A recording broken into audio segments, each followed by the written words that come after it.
Kootu bulee horaa gara Gujii deemna. Kan jaalalti addaa Gujii girjaatana. Akkaan namatti tolti gamaa fi gamana jaalalti isaaniitis addayaa jarana harka wal qabannee kootu sheeshii jenna.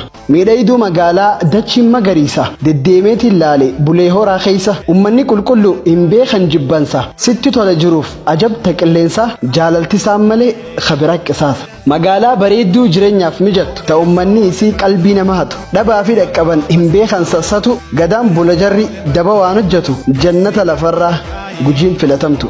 Manguddoon sitti tolti seenaa siif himani ayyolee faalaallaan adda gaarummaani dardarri fataadha rahaa fudhatanii mudhiin isii soonsa dhaabbanni darani qalbii nama fuuti bar dubrii isaanii onnee kannaniifis takka isiisani jiruuf yoo filatan bulee horaasani.